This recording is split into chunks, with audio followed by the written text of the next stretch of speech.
Assalamualaikum warahmatullahi wabarakatuh.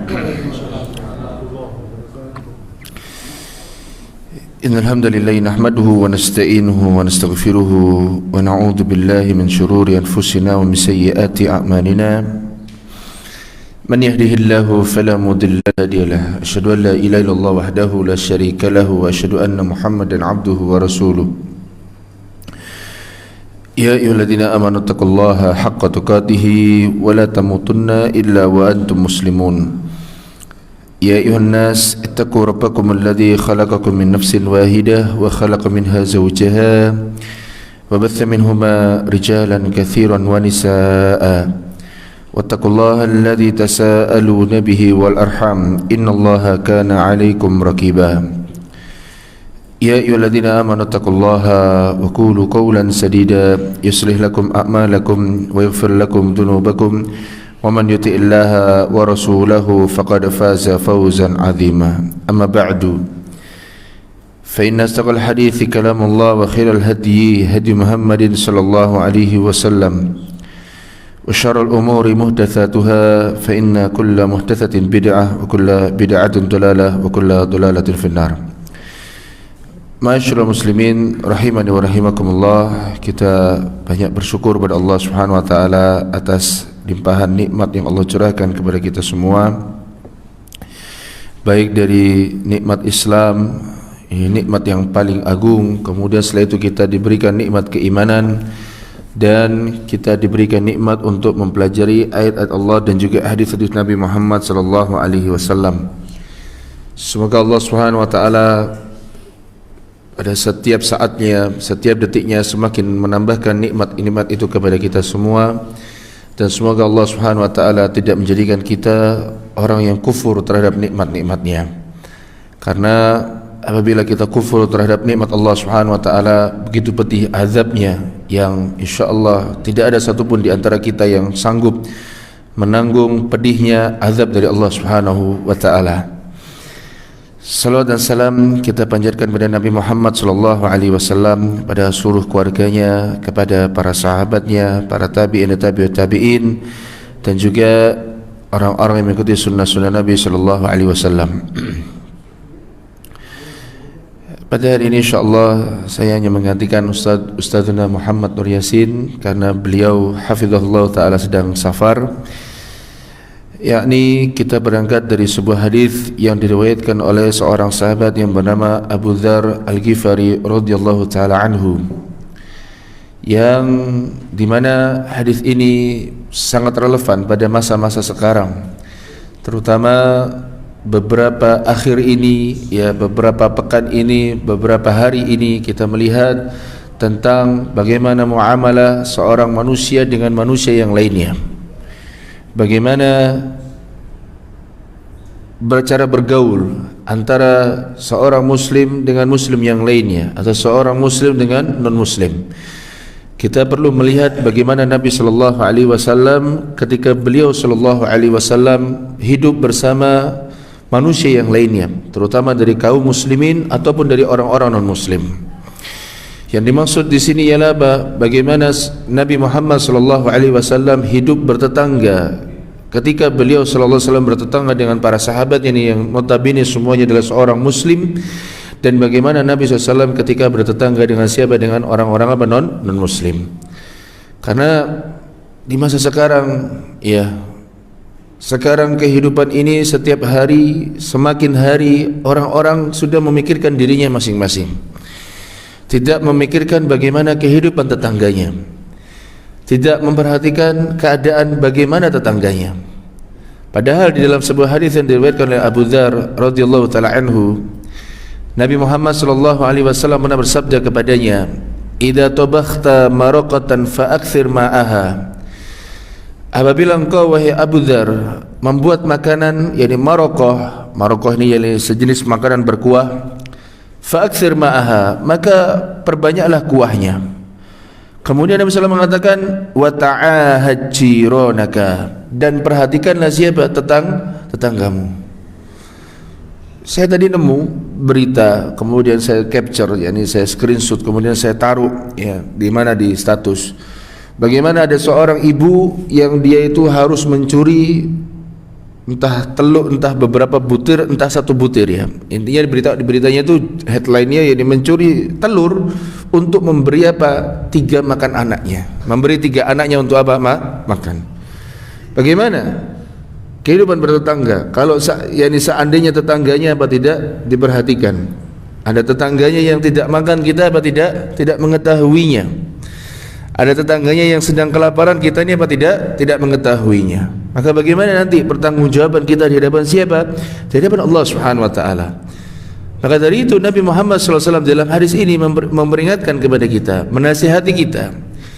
Apabila kita membuat makanan, fa'aktsir ma'aha, maka perbanyak kuahnya. Dan kita senantiasa memperhatikan kehidupan siapa? Kehidupan tetangga kita masing-masing. Maka ini perlunya kita berkomunikasi dengan tetangga. Perlunya kita ini ada saling tegur sapa dengan siapa? Dengan para tetangga. Perlunya kita ini saling menegur salam, ya, saling mengetuk rumah, memberikan hadiah sana sini kita kepada tetangga kita. Agar apa? Agar kita mengetahui kondisi mereka. Jadi, naudzubillah, sampai ada berita ibu mencuri telur hanya untuk apa? Memberi makan ketiga anaknya. Maka bagaimana tetangganya? Ini kalau mau melebar lagi, maka bagaimana masjidnya, takmir di sekitar tempat masjid tersebut? Bagaimana keuangan mereka sehingga ada orang-orang sampai kelaparan seperti ini? Bagaimana misalnya kalau lebih besar lagi misalnya pemimpin-pemimpin di tempat tersebut? Maka ikhwani fiddin, asyallahu wa iyyakum. Hendaknya kita perlu belajar tentang tentang bab bermuamalah dengan siapa? Dengan tetangga kita. Kalau kita melihat hadis-hadis Nabi Muhammad SAW dan juga penjelasan dari para ulama rahimahumullah, banyak sekali mereka mendefinisikan tentang makna tetangga. Ketika kita melihat di antara mereka ada yang mendefinisikan yang dinamakan tetangga itu ialah orang yang tinggalnya 40 rumah dari rumah kita. Jadi sebagian ulama rahimahumullah, mereka mendefinisikan yang namanya tetangga ialah apa? Orang yang tinggalnya 40 rumah dari rumah kita. Ke depan 40, ke belakang 40, ke samping 40, kemudian apa? Ke kiri juga apa? Ke samping kanan dan kiri itu 40. Sebagian ulama mengatakan demikian. Ada sebagian ulama lagi rahimahumullah yang mereka berkata bahwasanya dikatakan tetangga ialah ketika mereka berada dalam satu masjid karena suatu azan. Jadi karena mendengar azan yang sama dari satu masjid, lalu kemudian apa? Mereka berada di dalam satu masjid. Sebagaimana antum-antum semua, ada yang dari STR, ada yang dari mana? Dari mana antum? Antum enggak ada yang jauh. Ada yang dari SPR, ada yang dari sana, ya. Kalau saya diundang, ya. Itu namanya apa? Tetangga. Disebutkan oleh para ulama lagi rahimahumullah. Ada di antara mereka yang mendefinisikan yang dinamakan tetangga itu ialah apa? Orang yang berada dalam satu masjid karena apa? Mendengar satu iqamah. Terkadang kita mendengar satu azan tetapi kita tidak ke masjid tersebut. Faham maksudnya? Kita dengar masjid dari masjid ini, tapi kita kemana? Ke masjid ini. Maka yang mendengar satu iqamah dari masjid ini itulah yang dinamakan tetangga. Meskipun kita dengar dari misalnya ya dari masjid itu, dari masjid sana, masjid mana lagi kita dengar azan, masjid dalam SPR kita dengar, tapi kita nggak di sana, kita di sini. Karena apa? Karena iqamahnya kita di sini. Maka apa? Maka ini dinamakan tetangga. Namun kata Syekh Muhammad Nasiruddin Al-Albani rahimahullah taala, beliau mengatakan, apabila di dalam syariat tidak memberikan batasan syariat, ya tidak memberikan batasan tertentu tentang apa? Tentang perkara di dalam sebuah hal, maka dikembalikan kepada uruf, ya. Maka bagaimana uruf tetangga di negeri kita ini? Gimana Pak urufnya, Pak? Ada yang mengatakan kalau di SPR apa urufnya? Satu RT apa satu SPR? Loh, ini tanya serius loh ini, Pak. Kok jawab bingung semua? Antum dinamakan tonggo itu kapan, Pak? Satu, misalnya kalau di negeri kita satu RT, maka apa? Itu tetangga. Sebagaimana ketika saya di Kenjeran, yang dinamakan tetangga itu ketika kapan? Satu RT, yaitu tetangga kita. Ya. Adapun beda gang, yaitu konco, ya, sahabat, ya. tapi tidak dikatakan sebagai tetangga. Kemudian misalnya ada yang dikatakan tetangga itu ketika satu komplek wis ndak ono RT-RT-an, soalnya ndak ono RW ini mek situ. Wis kabeh apa tuh tonggo. Maka mulai dari gang 1, gang 2, gang 3, gang 4, gang 5, ya karena cuma ada 5 gang, tapi satu gangnya isi 100 rumah, maka itu juga apa tetangga. Maka dikembalikan kepada urufnya masing-masing. Ketika dikatakan bahwasanya tetangga itu adalah satu RT, ketika dikatakan bahwasanya tetangga itu jadi satu RW, maka apa satu RW. Ketika dikatakan bahwasanya satu perumahan ini adalah bertetangga semuanya, maka apa bertetangga. Contoh, dalam satu perumahan itu kan terkadang ada apa? Ada klaster-klaster. Jadi satu perumahan itu ada apa, Pak? Ada klaster. Yang dimana klaster itu juga ada apa? Ada gang-gangnya lagi, Pak. Antum bingung kan? Jangan bingung ya. Jadi ada perumahan gede, ada klasternya. Satu klaster itu ada apa? Ada beberapa gang lagi. Apa sih yang tetangga? Totonggoan. Oh, kita bertetangga itu karena satu klaster, Ustaz. Itu beda klaster itu, Pak Fulan klasternya di sana. Maka dikembalikan kepada siapa? Kepada urufnya apa masing-masing. Namun ketika ditanya, siapa yang paling layak untuk kita muliakan dari tetangga kita? Siapa yang paling layak untuk mendapatkan bagi perlakuan terbaik dari diri kita ialah siapa? Ialah mereka yang tinggalnya paling dekat dengan siapa? Dengan kita. Itulah yang paling layak. Siapa yang paling layak untuk mendapatkan perlakuan terbaik dari kehidupan bertetangga bersama kita ialah siapa? Ialah mereka yang paling dekat tempat tinggalnya dengan siapa? Dengan diri kita.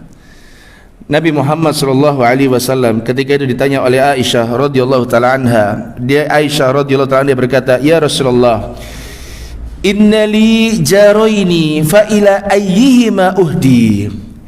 Aisyah radhiyallahu taala anha bertanya sama Nabi sallallahu alaihi wasallam, "Ya Rasulullah, aku punya dua tetangga.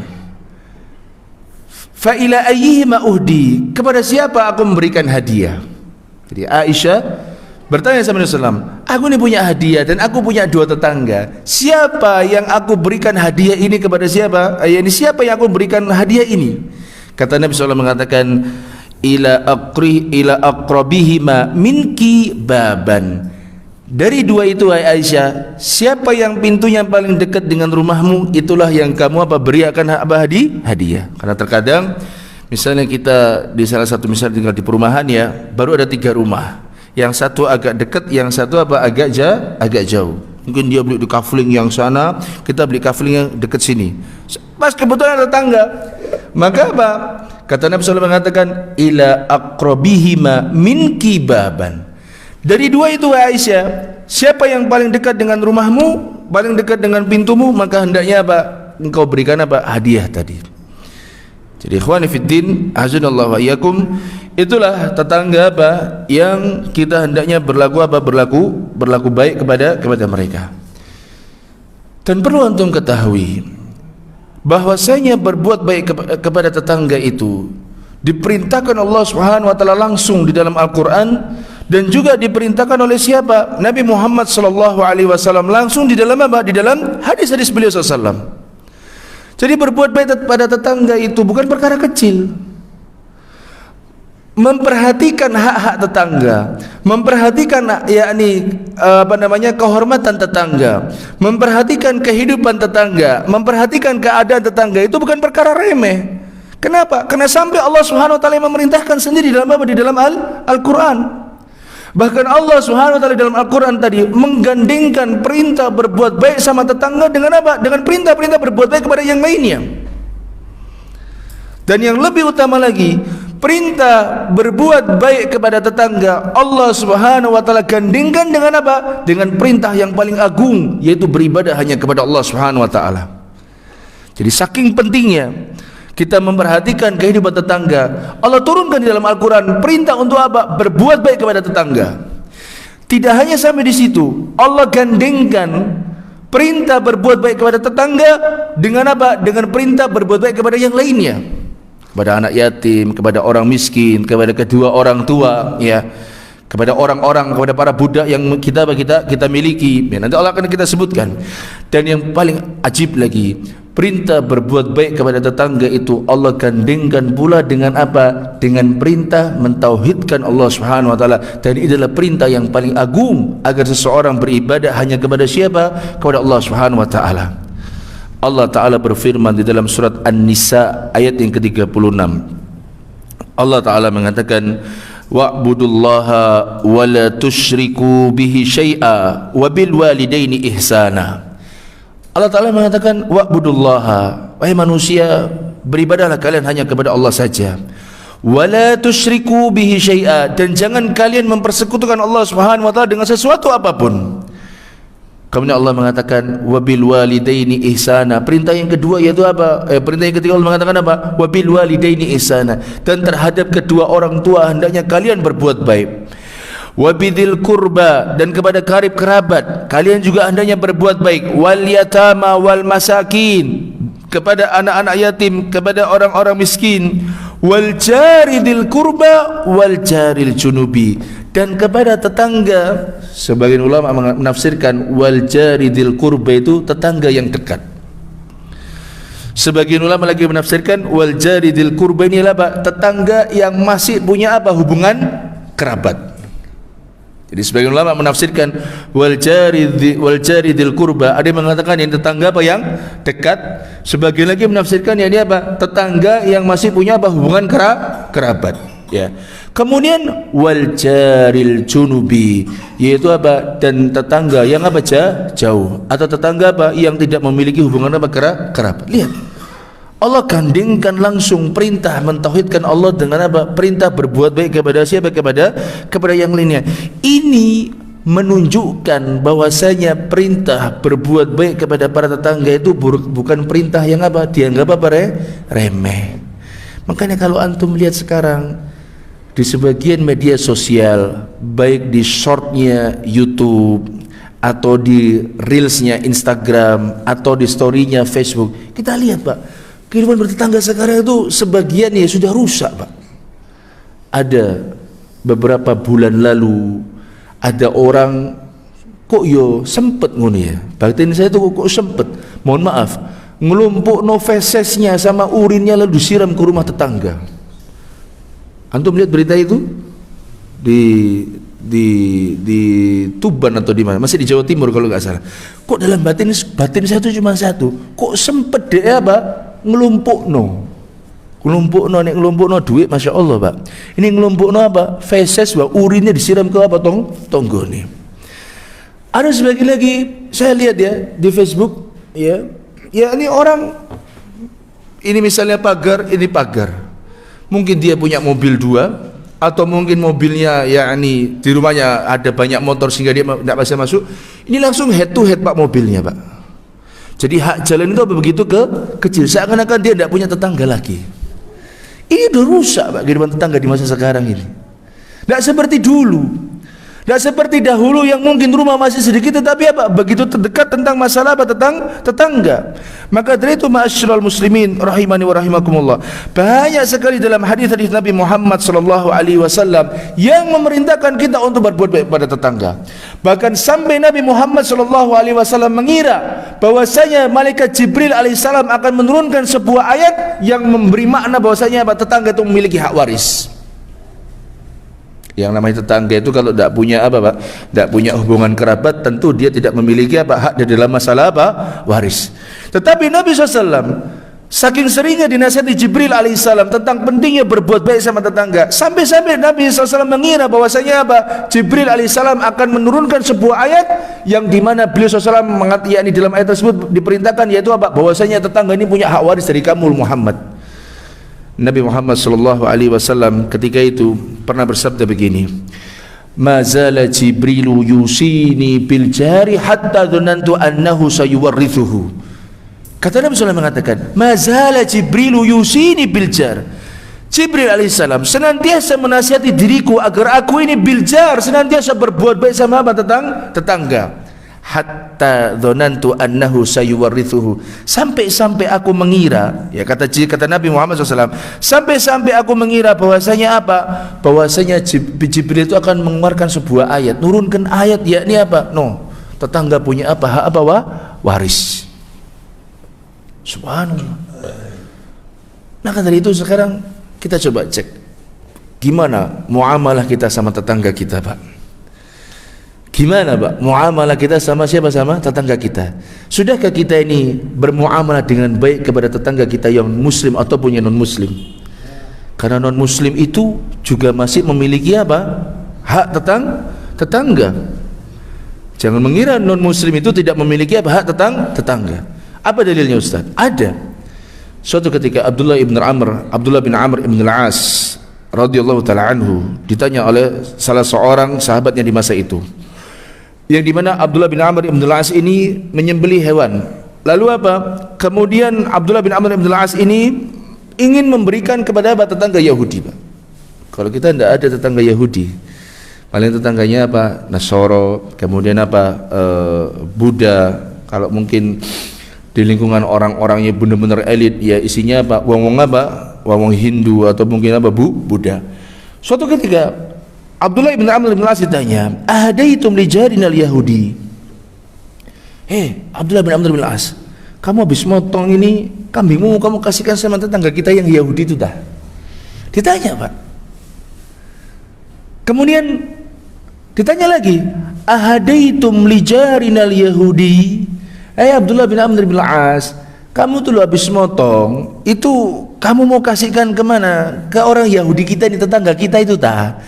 Apa kata Abdullah bin Amr bin Al-As? Sami'tu Rasulullah sallallahu alaihi wasallam qala, aku pernah mendengar Nabi Muhammad sallallahu alaihi wasallam bersabda, "Ma zala Jibril yusini bil jar hatta dhanantu annahu sayuwarithuhu." Senantiasa Jibril menasihati diriku agar aku ini berbuat baik kepada siapa? Kepada para tetangga, sampai-sampai aku mengira bahwasanya apa? Bahwasanya tetangga itu akan memiliki hak waris dari diriku. Subhanallah, Pak. Berarti besar sekali apa hak tetangga. Tak boleh, Pak, kita zolimi, tak boleh kita rendahkan, tak boleh kita apa? Rusak kehormatannya, tak boleh kita rusak apa? Kewibawaannya. Kita harus jaga, Pak. Namun sekarang jauh, ya. Sekarang jauh kehidupan tersebut, ya. Tentang apa? Pentingnya berbaik sama tetangga. Banyak sekarang tetangga-tetangga yang merusak hubungan tetangga itu dengan apa? Dengan perbuatan yang diharamkan Allah Subhanahu wa taala. Banyak. Contoh, selingkuh sama istrinya tetangga. Banyak enggak sekarang, Pak? Banyak. Searat-arat. Bukan hanya selingkuh sama tetangga, selingkuh sama teman kerjanya sendiri sudah begitu banyak. Kayak kemarin, ya, semoga Allah Subhanahu wa taala memudahkan urusan. Biasanya telepon sama seseorang, ya. Seseorang ini ada masalah sama istrinya sudah diatur. Ternyata usut punya usut, istrinya itu sudah pernah bawa apa? Laki-laki ke dalam rumahnya tanpa seizin suaminya. Ini rusak, Pak, sekarang. Bahkan laki-lakinya itu lebih parah, dia mengatakan, "Aku sudah esok nyelametno kamu, aku esok nyelametno bojomu sih saiki." Subhanallah, lakinya udah nantang, Pak. Perempuan tidak esok diatur, lanangi apa? Tambah membabi buta. Ya. Nauzubillah, sekarang dirusak oleh apa? Oleh perbuatan-perbuatan yang dia diharamkan. Maka dari itu, orang-orang yang dia itu berbuat baik sama tetangga, maka adalah orang-orang yang benar-benar keimanan tentang apa? Tentang Allah dan hari akhir. Orang-orang yang dia itu benar-benar berbuat baik sama tetangga, memperhatikan kondisi tetangganya, memperhatikan keadaan tetangganya, mereka itulah orang-orang yang beriman kepada Allah dan hari akhir dengan sebenar-benar keimanan. Sebagaimana Nabi Muhammad sallallahu alaihi wasallam pernah bersabda, "Man kana yu'minu billahi wal yawmil akhir falyuhsin ila jarihi." Nabi Muhammad sallallahu alaihi wasallam bersabda, barang siapa yang dia itu beriman kepada Allah dan beriman kepada hari akhir, falyuhsin ila jarihi, maka hendaknya kita apa? Berlaku baik kepada siapa? Kepada tetangga kita dalam hal apapun. Kepada muslim ataupun non muslim, dalam hal apapun, selama itu tidak menyalahi dalam syariat agama Islam, tidak menyelisih akidah Islam, tidak tolong menolong dalam apa? Ibadahnya orang-orang non muslim, maka apa? Kita wajib untuk apa? Memberikan bantuan semampu kita. Kita wajib berbuat baik kepada siapa? Kepada mereka, dan tidak boleh mendolimi hak-hak mereka, Pak. Ya, contoh mendolimi hak tetangga, misalnya kita bangun rumah, Pak, dan kebetulan kiri kanan juga sudah ada baru rumah. Mbok yao kulo nuwun sama siapa? Sama tetangga. Sekarang katanya sudah ndak. bangun asal bangun. Terkadang rumah tetangga itu apa? Yang sebelumnya temboknya tidak retak jadi apa? Retak. Gara-gara apa? Rumah kita. Kita nggak sadar, Pak. Ya, tidak sadar. Atau misalnya orang kalau membangun rumah, ya, misalnya kiri kanannya juga sudah ada rumah, itu mesti bisingan, Pak. Nggak mungkin nggak bising. Bising dari alat pemotong kayu, pemotong ubin atau lantai, kemudian bisik dari mesin penggiling apa? Semen, kemudian bisik dari tok-tok-tok-toknya itu, ya, nutuk-nutuknya itu, semua berisik, Pak. Tapi nggak ada seorang kalau orang bangun, Pak, pangapunten, Pak, ini panjenengan, mohon maaf saya ingin jadi tetangga panjenengan, tapi pangapunten, Pak, nanti panjenengan 6 bulan ke depan menurut mandor, menurut arsiteknya panjenengan akan agak bising, Pak, pangapunten. Nggak ada sekarang itu, bangun asal bangun sudah. Saya pernah lihat meme atau poster di salah satu ikhwan, ya, Masya Allah, ada seseorang di Saudi Arabia, ketika itu tetangganya sudah pergi, Pak. Kemudian si tetangga ini ingin mengecat rumahnya dan kebetulan kondisi mobilnya itu di luar, kondisi mobil tetangganya di luar. Ini entah nyata atau tidak. Subhanallah, ketika tetangganya pulang dari tempat kerja, kaget dia. Apa yang terjadi, Pak? Mobilnya sudah terbungkus plastik, Pak. Ditanya kenapa demikian? Ternyata tetangga itu melakukan demikian dalam rangka apa? Agar catnya itu tidak menjatuhi apa? Badan atau bodi apa mobil. Sampai sebegitunya, Pak, menghormati apa? Hak tetangga. Sampai sebegitunya, yakni apa? Dia tidak mau mendolimi siapa? Tetangga. Dan sekarang nggak ada kayak seperti itu. Bangun asal bangun. Bahkan kemarin di tempat ayah kami maksudnya, orang rumah sebelah rumah bangun, Pak, tembok, yakni mulai bangun tembok, jebol, Pak, bagian apa? Bagian kamar mandi, pas kamar mandi. Bahkan kita bingung, Pak. Ini mau nggak mandi ya? Apa ini tepat apa kamar mandi? Ketika dimintai tolong sama tukangnya, oh enggak, Pak, ini temboknya rapuh loh. Sama ayah diputar balik. Loh, kalau Anda tidak bangun, ini temboknya masih kuat loh. Dibilang begitu. Tidak mau, dan akhirnya didatangi sama pemilik rumahnya. Ini kenapa anak buahmu tidak mau? Oh ya, Pak, mohon maaf, Pak, mohon maaf, gini. Ini orang yang tidak ngerti. Ya. Padahal ini hak tetangga. Gimana dia mau mandi kalau seandainya terbuka seperti ini? Maka khonifuddin, azinallahu wa iyyakum. Jangan anggap sepele tentang apa? Tentang hak tetangga. Jangan antum menganggap sepele bahwasanya apa?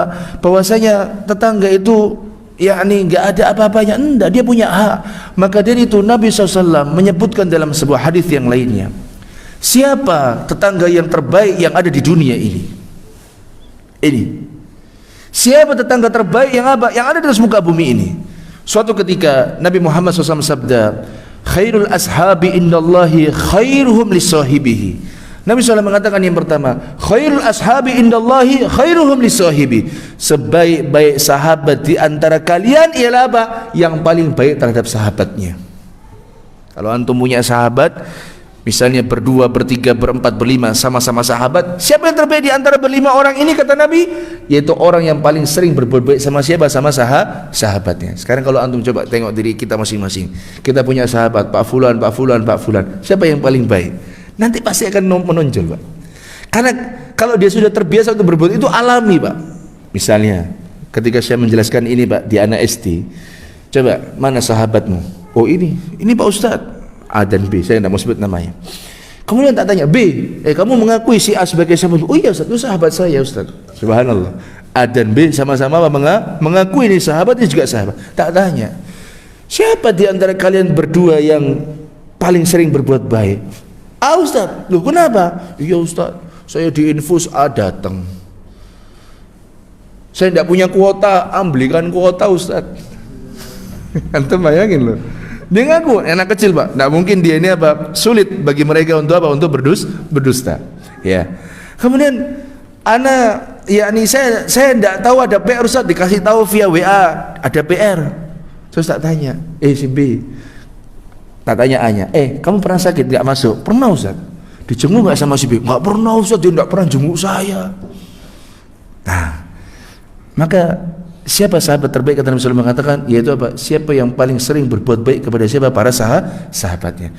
Dan Nabi SAW berkata yang kedua, wa khairul jirani indallahi khairuhum li jarihi. Kata Nabi SAW mengatakan, sebaik-baik tetangga di sisi Allah Subhanahu wa taala khairuhum li jarihi, yaitu orang yang paling sering berbuat baik sama siapa? Sama tetangganya. Nah, sekarang tengok diri kita, Pak. Sudah sejauh apa kita ini berbuat baik sama tetangga, Pak? Berbuat baik sama tetangga itu begitu banyak caranya. Begitu banyak apa? Yakni jalan-jalannya. Berbuat baik sama tetangga itu tidak harus dengan sesuatu yang mahal. Dan kita misalnya kita sebagai tetangga yang betul-betul kaya, apabila ada tetangga kita yang levelnya berada di bawah kita, ketika mereka memberikan sesuatu kepada kita yang mungkin kita juga bisa membelinya, dan bisa jadi kita bisa membuatnya sendiri, selama pemberiannya itu tidak melanggar syariat agama Islam, maka terimuan, Pak. Pernah ada di antara antum ngasih sama tetangganya bubur sumsum? Di desa, jangan di desa, di kota ya.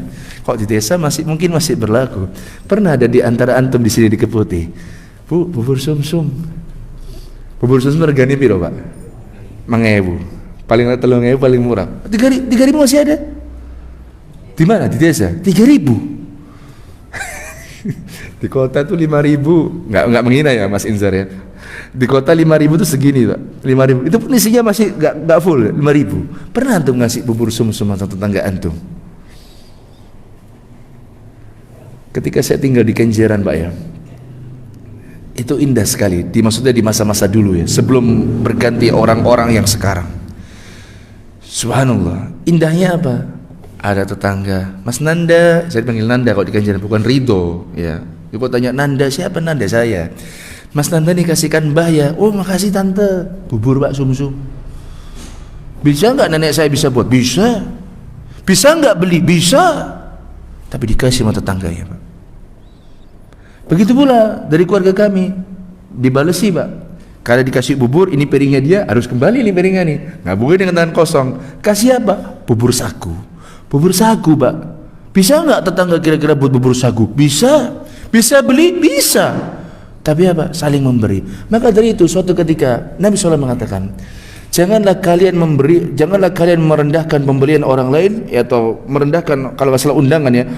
Aku akan memenuhi undangan walaupun apa? Walaupun itu hanya seekor ayam, ini apa? Sebuah kaki apa? Kambing. Nabi tidak pernah meremehkan pemberian orang lain. Maka dari itu berbuat saya tetangga, saya katakan di awal tadi, tidak perlu dengan sesuatu yang mahal. Dan apabila kita berada pada level yang orang di atasnya, maka kita tidak boleh apa? Merendahkan pemberian dari apa? Orang yang levelnya berada di bawah kita. Enggak boleh, Pak. Bubur sumsum, Pak, dulu sama kami di Kenjeran, bubur sumsum tuh keren, Pak. Terkadang misalnya ada tetangga, karena kan kami tinggal di lingkungan angkatan laut ya, tetangga habis layar beberapa bulan di luar negeri, layar, Pak, bukan layar di kapal, kemudian pulang masih ada beberapa sisa makanan dari kapal, ransum yang kalengan, sebagian styrofoam, tiba ke rumah banyak, ini sisa layar, monggo dimakan, masih layak, sangat layak.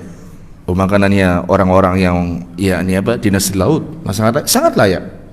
Tadi hal yang biasa. Tapi di masa sekarang, adakah seperti ini? Jauh. Kita punya acara misalnya sama kakak kita, pulang banyak makanan. Kemudian apa? Kita nggak pernah kita makan semuanya. Padahal apa? Kita pun nggak sanggup untuk menghabiskannya, Pak. Sekarang kita nimbun makanan, ya. Dari apa? Dari sisa acara kita bersama keluarga kita. Padahal itu kalau kita bisa berikan kepada tetangga kita, itu jauh lebih bermanfaat. Ternyata apa yang terjadi? Kita timbun dan akhirnya apa? Terbuang karena apa? Sudah bau. Tertimbun karena apa? Sudah anyep rasanya. Kenapa? Karena keserakahan kita. Padahal ada tetangga yang kelaparan, padahal ada tetangga yang belum makan, padahal ada tetangga yang mungkin masih bingung mau makan apa hari itu. Maka dari itu sampai Nabi Muhammad SAW pernah bersabda, bukanlah seorang mukmin alladzi yashba wa jaruhu ja'iun. Saya ingat hadis ini. Makanya ketika tadi disebutkan ada ibu nyolong telur, saya nggak tahu ya, telur satu butir apa beberapa butir, nyolong telur untuk apa? Memberikan makan ketiga anaknya. Saya sampai mikir, ya apa tetangganya? Maka Nabi mengatakan laisal mu'min, bukanlah seorang mukmin ya alladzi yashba, yang di mana dia merasakan kekenyangan, wajaruhu jaiun, tapi apa? Tonggonya bakal kelaparan. Maka dari ikhwani fiddin, asyallahu ayyakum, tidak boleh kita ini apa? Ya ini apa? Merasa aman. Oh, aku sendiri tonggo ya tonggo urusan lah.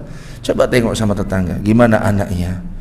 InsyaAllah ada di antara tetangga kita itu yang sedang terlilit hutang, ada yang mungkin kesusahan membayar apa? Sekolah, ada mungkin di antara mereka yang yakni apa?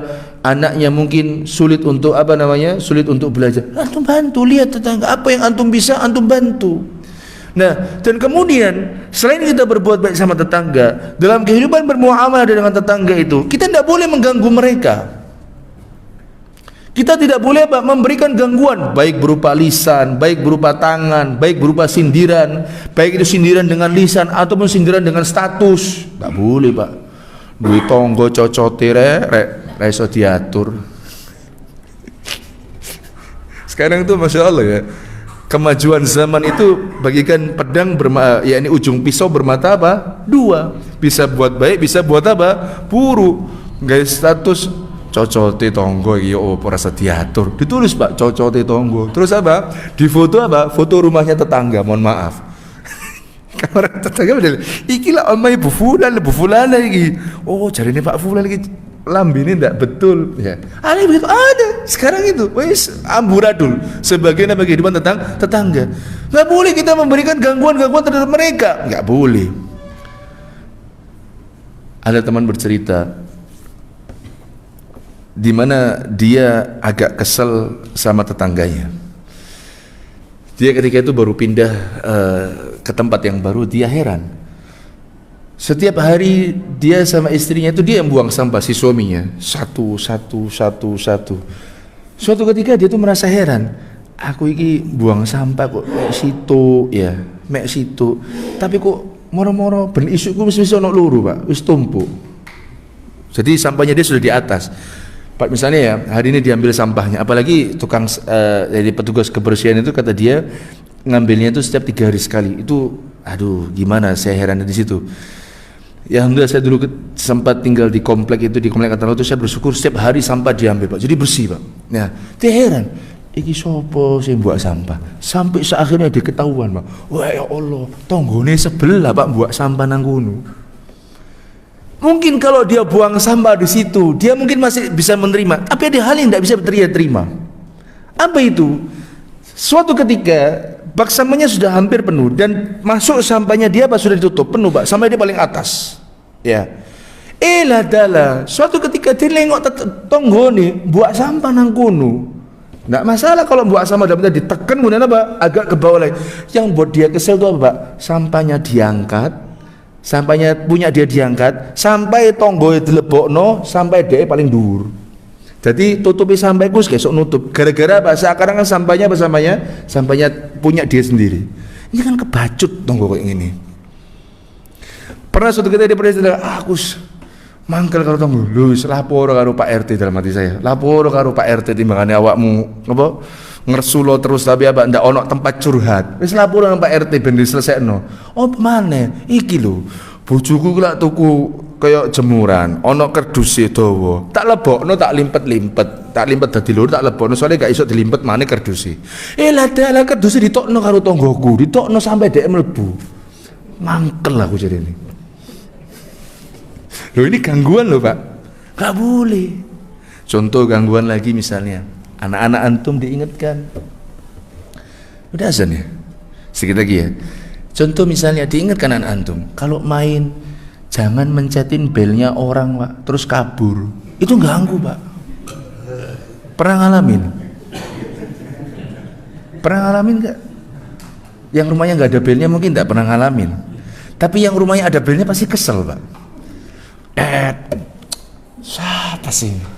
Kesel Pak.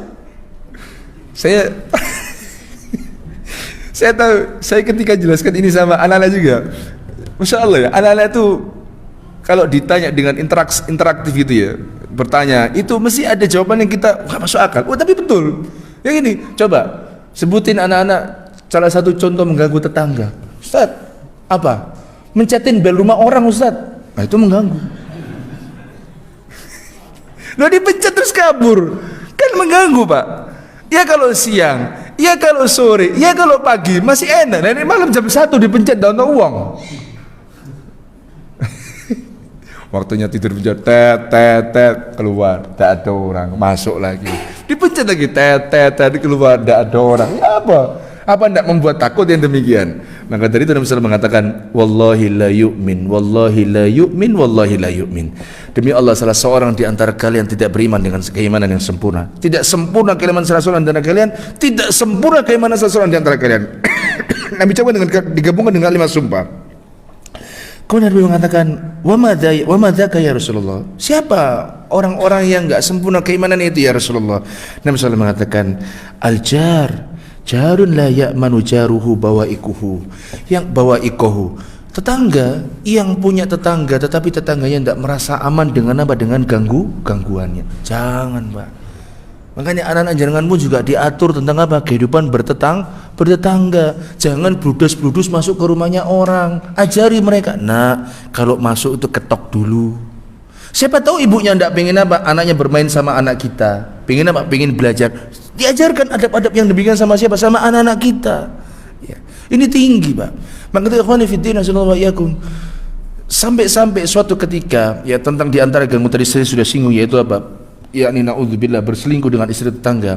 Nabi Muhammad sallallahu alaihi wasallam pernah suatu ketika bertanya kepada para sahabat radhiyallahu alaihim ajmain, "Ma taqulu fi zina?" Wahai para sahabat, apa pendapatmu tentang perbuatan zina?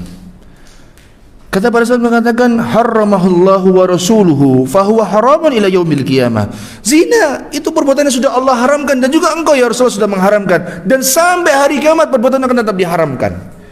Kemudian Nabi SAW bersabda, la an yazniya ar-rajulu bi ashratin niswatin aisaru alihi min an yazniya bimra'ati jarihi. Kata Nabi SAW mengatakan, sungguh kalian para sahabat, seandainya kalian berzina dengan 10 orang wanita di luar sana yang bukan tetanggamu, bukan kerabatmu ya, apalagi tetangga punya hubungan kerabat, itu lebih ringan dosanya daripada apa? Daripada berzina dengan siapa? Bojone tonggo. Kenapa Pak?